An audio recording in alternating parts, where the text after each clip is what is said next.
Facing the unknown, not knowing the next steps, what to do and how to do it. Frustration sits in and you become overwhelmed. I've experienced those same exact feelings. Welcome to the Gallantry Room, a shared safe space that you'll find encouragement, inspiration, and most importantly, love and support. Welcome back. I'm here with the Fisher girls. And we were just talking about some of the challenges that we experienced during, our time of caring for our loved one. And we were just talking about just the experience of the last few moments of their lives. And I know it was like so detrimental. Like for me, it was, back to, him being in hospice. And so he got to the hospital and I was like, I just want him to be home, because I know at home he would just go transition in peace, like go with the Lord. And so they put him in hospice and they said, we're only giving him 2 to 3 days. Maybe 2 weeks.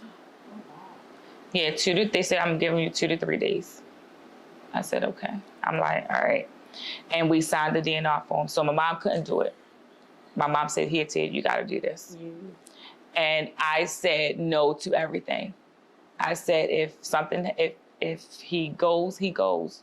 Don't touch him. Don't give him nothing. Yeah. Just make him comfortable. Give him some water, whatever you got to do, and just let him go to glory, right? Can I tell you, my father lasted a whole week. Wow. And so maybe like a couple days in, he started asking for ice cream. Now, my father didn't eat it. Yeah. Wow.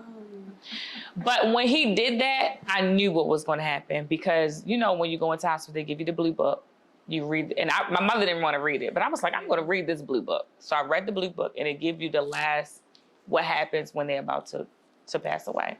And so they said, one of the things that they mentioned in the book was they get an urge to want to eat. Wow. And they have all of this energy. So when my father wanted ice cream, he had just kept asking for chocolate ice cream. And I was just like, he's not gonna last. So they came in, the doctor came in and was like, he's doing really good. There's nothing that we can do here, so we just want to send him home. So he came in and said that on Friday. They were going to send him home Saturday afternoon.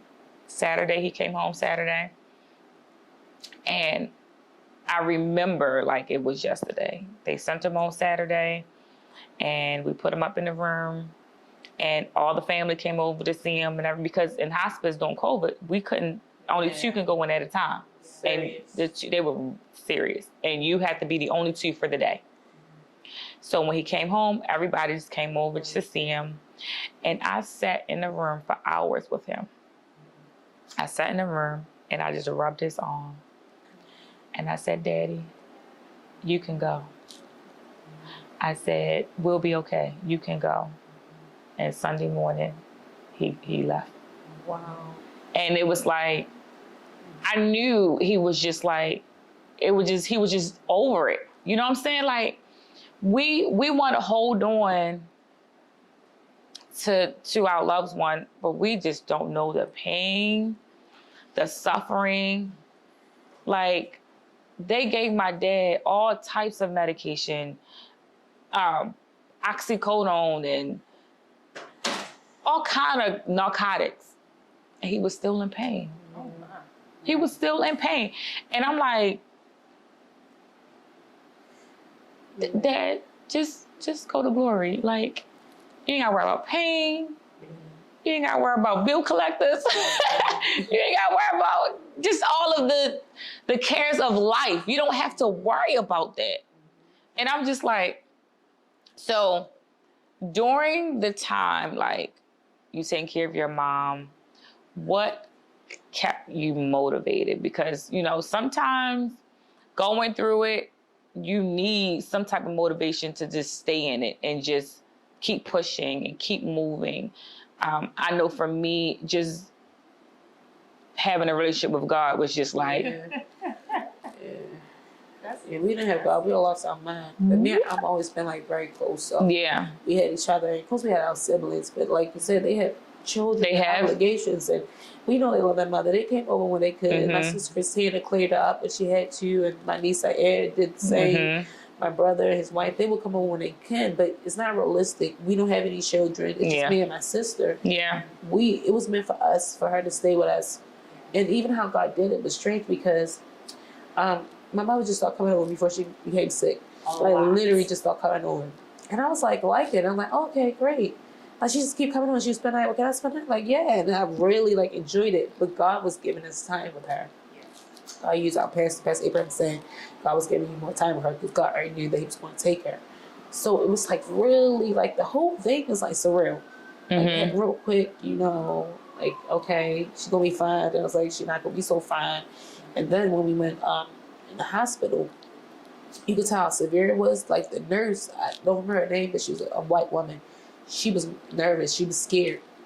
Wow. And I was like, you could tell she was scared. You know, I remember everything. But I remember everything. But I was wondering why she was acting like that and shaking a little bit. But at the time I realized, like, she knew that she was dying. And I guess she did a scan, so she was, like, trying to calm down. Maybe it was her first time. But even when the family came in, we were processing it, everything. She was in pain. But it's still like she wasn't crying. She didn't show us, but she was in pain. That was the first time I saw her in pain because it hurt. She said, "Ow!" Like everything hurted her. Yes, yeah.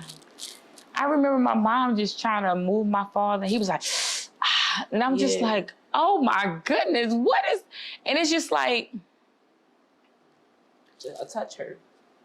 The skin, yeah, because you're going through chemo, and chemo kills everything in your body. Kills all of the cells in your body, good and bad.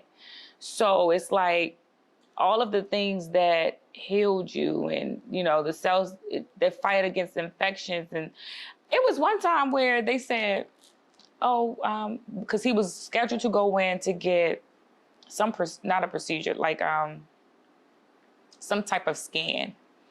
And they called us and said, he has COVID. Jesus. Now, first of all, I'm taking every vitamin that's on the shelf. I'm taking elderberry. I'm taking sea moss. I'm doing all of that because I'm like, I've heard, you know, if they catch something, that's it. Yeah. Like, that can take them out of here. So I was making sure, like, if I had to come up in there with a suit on, I would come up in there with a suit on because I want to make sure that my dad, like, I didn't even go anywhere because I was just so concerned.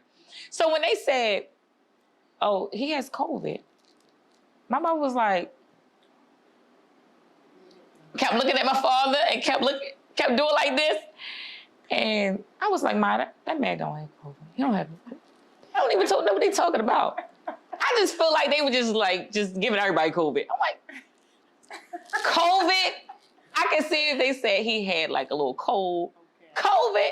You know COVID was taking people out of here. Yeah, especially when COVID came. It was such a serious situation. It was a serious situation, but I don't know if it was COVID or not, but just some effect that I'm just like, okay, whatever. But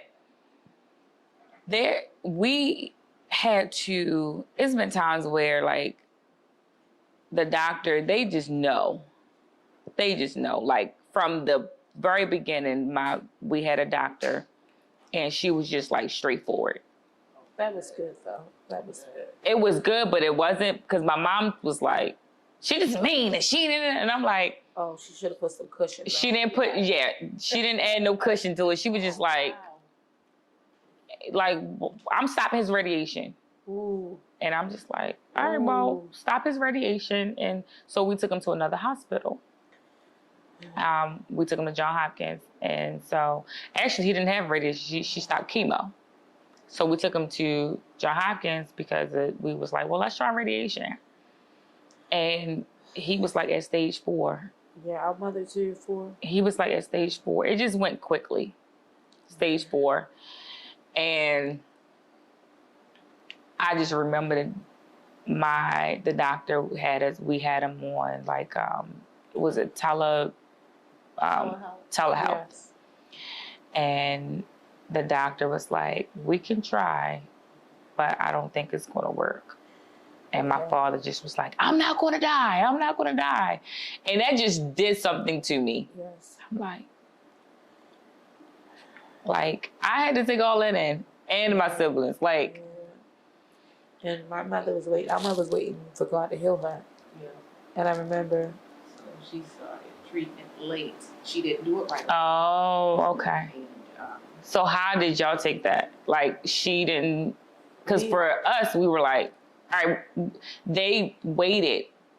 Like, they didn't just like, we were expecting them to tell us that he got cancer. All right, next week can he get chemo? Right. Like, start this, whatever it needs, let's start.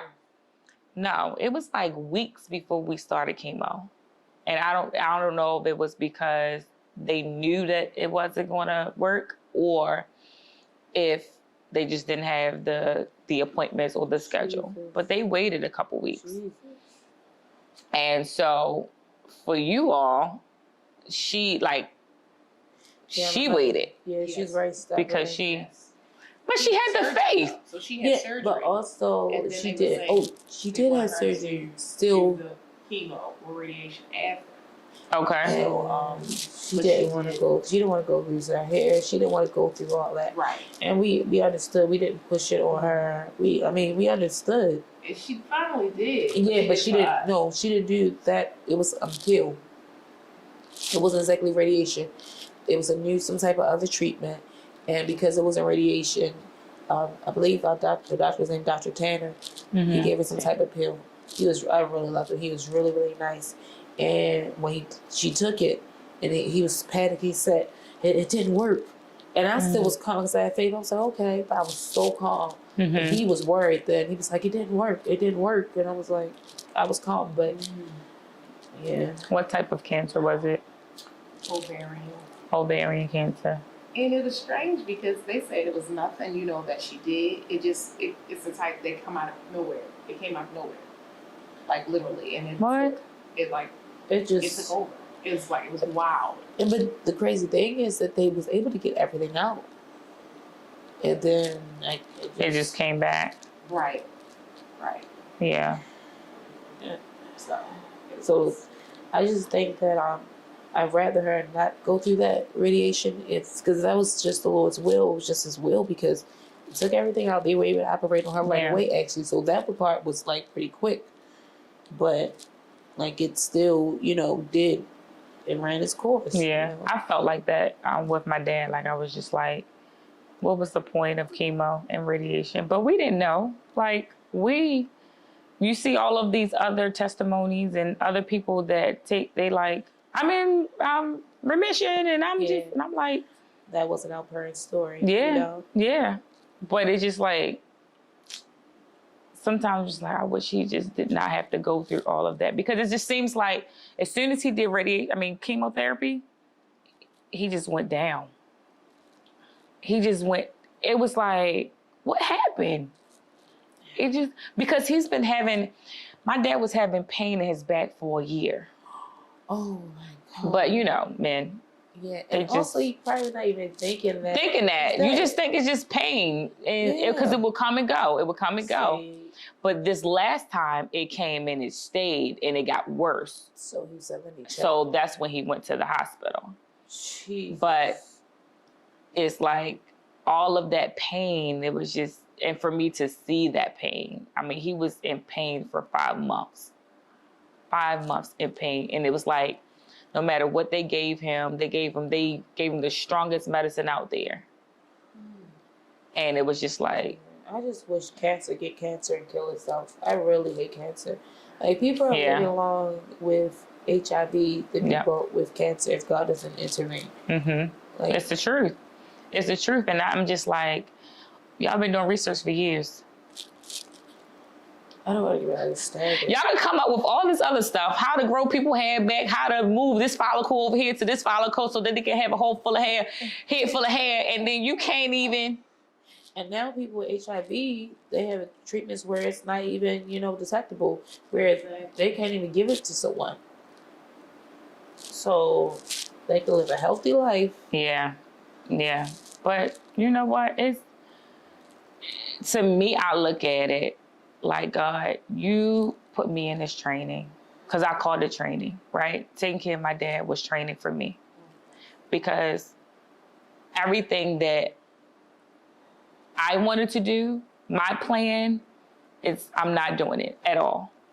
I wanted to have my own CPA firm and all of that. I'm not doing it. I don't have a desire to do it anymore, because God just put me in this training.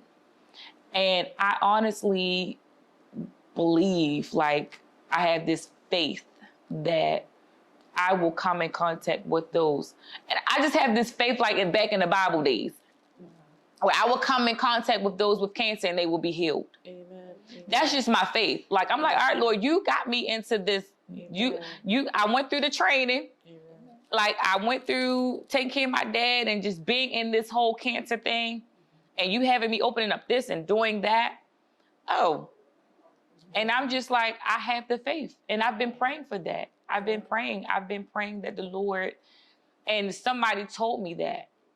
A lady, she came to me and she said, you're powerful. She said, you're powerful. And I'm just like, to God be the glory, thank you. Amen. And she said, give me your hands. And she said, you're going to be healing. Amen. And I just was like, amen. I wanted to pass out. Yes. I'm serious, because, you pray for things and you just like, and for her to say that, I was just like, Lord, I thank you. I thank you. And I'm just starting to see, like, things just happening. People, I'm just praying for people. You know what I'm saying? So, anyway, we go because I'm like, okay, y'all can't find a cure? All right, come on, God's children, let's get on, come on. Seriously. I mean, God did it. Jesus did it. Yes. Jesus walked the earth and he healed. Believe.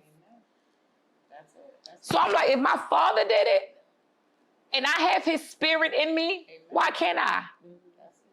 Okay, all right, government, y'all want to heal these people? All right, okay. Amen. Amen. That's real. I'm serious. Like, it's so many different cancers out here I've never heard of in my life. I don't even know where it just seems unreal, honestly. It does, but I know it's like, it's coming from just different chemicals, all these different chemicals that's going on. Doing stuff to the food. Foods, the air, just stuff we put in our hair. Like, it's just chemicals. And the body is sick of it. The body like, I can't. Yeah. Because I'm like, what causes a cell to be damaged and cause it to just duplicate itself and just keep and killing everything? Like, what's causing that? And I'm just like, okay, Lord, if you did it back then, if it's your will now, I can do this now. You know what I'm saying? If it's in your will for me to heal and for that person to be healed, because sometimes it's just not in his will for that person. He probably like, no, let me bring my child home with me, or whatever the case may be. But yeah. So next to the next question, I can go on and on about that, but what are some coping mechanisms that some of the strategies that you took when you had to go through this whole journey, like from finding out to taking care to now it's like, my mom is not even here. Like, cause for me, this is the podcast, helping others is my coping mechanism. The foundation is my mechanism. Like, because I find so much joy in helping those and being there for those and giving them support, resources, and things like that. It's one of my ways of coping with the loss of my dad, because I know before he left, he did those things. He went to nursing homes. He prayed. He went to people's houses. He visited the sick. Jesus. He did all of that. And so I felt like he just passed the torch to me. Yes. He was like, all right, it just so mind blowing how everything just changed. I went from him doing all of that, me taking care of him, till now he's like, I'm giving you the torch. I need you to finish. So what are some coping mechanisms that you all had to take in order to just deal with this whole? I think for me, pain can do different things. Sometimes it draw people away from God. Yeah. It like repositioned me. It made me like, I don't know. It was weird. Like I grew up in church. Yeah. But, during that time, I wasn't where I needed to be spiritually. And when that transition happened, it like sobered me. Like that's the best way I could say. Like, I'm sober, and I just started like seeking God. And I started like going after God, and like it was strengthening me. I'm not happy, but it's kind of like I don't know if me and Alma would be so developed the way we are now if these things didn't transition and happen in our lives, because we were always called to sing, we're called to preach and things of that nature, but we didn't act on it. Yeah. Literally, these things happened. And then I remember it was literally not a year yet. We was in church and like, seeking God like never before, fasting and doing the things. I'm restarting my work over again. And I'm in church. And sometimes like the service may not be high, like in the spirit, but God could be doing something with you. Yeah. So it was past the anniversary. This was the year she passed fresh. And like service, you couldn't feel the power of God. Like not saying like it wasn't everywhere. It wasn't like, oh, service so high. It was quiet. So I just started speaking tongues like, oh my goodness, like, and I can't stop it. And it's not like shouting or anything. Like I'm speaking in tongues and it's quiet. And I couldn't stop it. And God was like talking to me like, right. And I was like, oh, he wants to write songs. I used to do it when I was younger, like real, probably like 9, like 13, something like that. But I stopped. So I was like, okay, I knew what he meant. I was like, fine. Next year, I didn't do it. And then God started taking my sleep from me. And then God dealt with Alma, said, once you write, I'm like, oh, so now he want to talk to her. So, I was like, telling he want to talk to her. I couldn't sleep. So I started writing songs. And the tunes that was coming out was jazzy and bluesy and pain. And I didn't identify with it because I thought it was supposed to be, even though it's in us. Yeah. But it's the stuff that we've been through. So that's why our first EP was tunes that you hear in the valley. Wow. But we wouldn't be able to produce those type of fruit if we didn't go through the things that we went through. But and also pain can, if you allow it, it can either develop you or break you, but God allowed it to develop us. Good, yeah. So I'm grateful for the benefits, but I still wish it could be another way, but I am grateful for the benefits. Yeah. And adding to what she said, for me, it was like movies that helped. And of course, God, church, you know what I'm saying? And that was, for me, that was like my only true help. Yeah, yeah. And the preach word, and our pastor, Pastor Margaret. Yeah. And she awesome. She been through the same thing. She lost her mother. She had lost both of her friends. So to me, that was encouraging. Yeah. Kind of just mommy. Yeah. So that was encouraging, to see the strength that she had, you know what I'm saying, that she had. Yeah. It was really encouraging. That's good. Knowing, I can endure, you know what I'm saying? I have people, I have people that I see. Yeah. I have people right in front of me. So I can keep going, I can persevere. But it's funny that she's talking about the writing. The writing, I didn't even know that I wrote spoken word. I didn't know. But my mother was a poet. Mm-hmm. But not long before she passed, like little snippets would come to my mind, but I didn't fully understand it. And then after she passed, I wrote a piece, and my teacher was really impressed with it. And she asked, did somebody else write it? But I didn't know. Mm-hmm. But basically, it came from my mom. You know what I'm saying? Wow. So when you say about your dad, it's like a mantle. Yeah, the writing resurfaced in Raquel after right. Yes. So it's amazing how God does things. It's amazing. Where goes to God? Wow.